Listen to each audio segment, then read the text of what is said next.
All right, let's talk about crypto. In the next few minutes, we're going to cut through all the hype and all the fear to give you a straightforward look at what this stuff actually is. We'll get into the game-changing tech, the incredible fortunes, and yes, the huge risks that are just as real. You know, to really get crypto, you kind of have to start at the edges with the crazy extremes. These aren't just abstract numbers. They're stories about real money made and lost in the blink of an eye. So let's kick things off with maybe the most legendary story in all of crypto.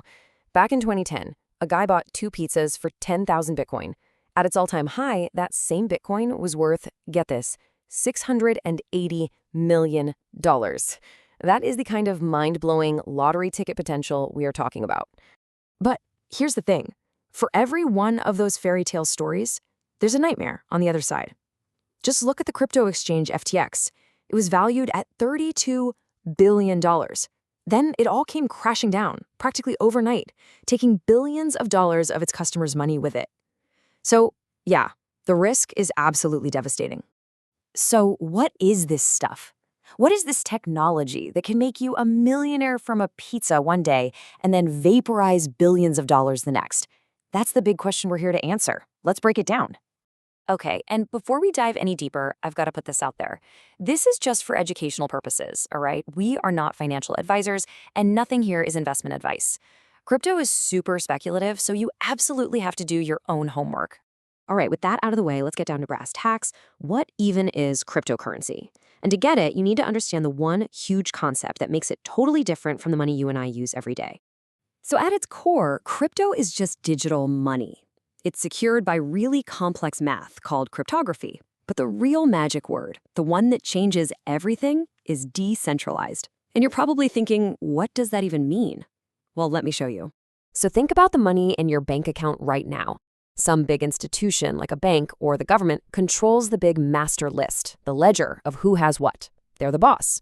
With crypto, there is no boss. That list, that ledger, is shared across thousands of computers all around the world. There's no single company you can shut down, no off switch. And while governments can just print more money whenever they want, the supply of something like Bitcoin is set in stone by math. And you know, this whole idea didn't just pop up out of nowhere. Bitcoin was born in 2009, right in the smoking wreckage of the 2008 financial crisis. It was a direct answer to a system that people felt had let them down, where you just had to trust these big banks and governments. Bitcoin, with its fixed supply of just 21 million coins, was designed to be a totally different kind of system. Okay, so that's the why of crypto. But what about the how? How does this whole decentralized thing actually work without a boss? Well, the answer is a piece of tech called the blockchain. Honestly, the best way to wrap your head around a blockchain is to think of it like a super-powered Google Doc. So imagine a document that thousands of people all have the exact same copy of. And here's the crucial part. Once something is written in it, it can never be changed or deleted. Ever. Anyone can use it, and the document basically proofreads itself using math, so you don't need an editor or a manager.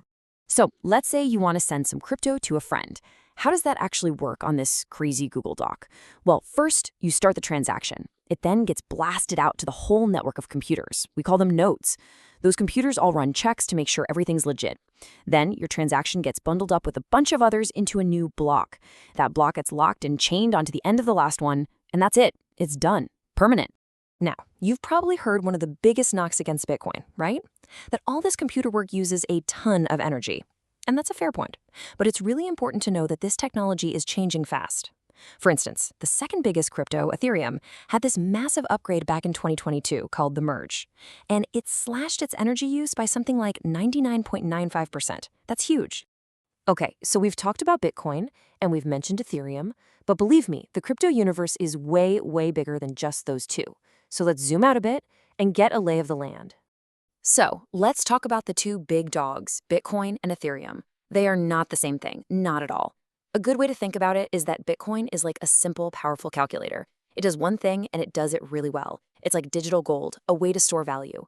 Ethereum, on the other hand, is like a smartphone. It's a whole platform that people can build apps on, everything from new financial systems to digital art. And then there's everything else, literally thousands of other cryptocurrencies. And we call them altcoins. Now, some of these projects have really interesting ideas, but let's be real, most are incredibly speculative, and a huge number of them just fail. The simple truth is, the further you get from Bitcoin and Ethereum, the more risk you are taking on. Period. Then you have this other interesting category called stablecoins. The whole idea here is to create a crypto that doesn't swing wildly in price. It's supposed to stay pegged, usually to something like the US dollar. But you guessed it, they come with their own risks. You just have to look at the collapse of Terra USD, which was supposed to be stable. It blew up and erased $40 billion of value, proving that not all stablecoins are created equal. So we started this whole thing talking about those wild extremes, right? The fortunes won and lost. Let's dig into how that actually happens in the real world. So, on one hand, how do people actually make money here? Well, a lot of it comes down to just holding on for the long haul. They call it hodling, through all the crazy swings. Others earn a return by staking their coins to help run the network. And of course, if you get in really early on a project that takes off, the returns can be massive. But the ways to lose money are just as plentiful. Exchanges can collapse, like FTX. There are outright scams called rug pulls where the creators just disappear with the money, and people lose fortunes buying at the top of a hype cycle or gambling with borrowed money. And all of this brings us to what is maybe the most important saying in the entire crypto world: not your keys, not your coins. What it means is simple. If you keep your crypto on an exchange, you're trusting them. You don't really control it. And if that exchange gets hacked or goes bankrupt, your money can vanish right along with it. And look, we're not just talking about a few isolated incidents here. The risk is massive. Just look at the FBI numbers for 2023. Nearly 4 times billion dollars in crypto fraud was reported in the US alone. This space, in a lot of ways, is still the Wild West. Okay, so after hearing all that, the potential, the pitfalls, the scams, you might be thinking, is there a sane way to approach this? How can you even think about getting involved without getting totally wrecked?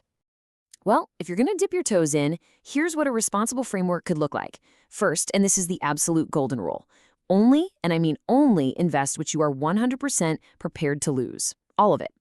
Second, it's probably wise to start with the big ones, Bitcoin and Ethereum, which have been around the longest. Use a well-known, regulated exchange. If you end up holding a significant amount, you've got to learn about holding your own keys. Keep track of everything for taxes.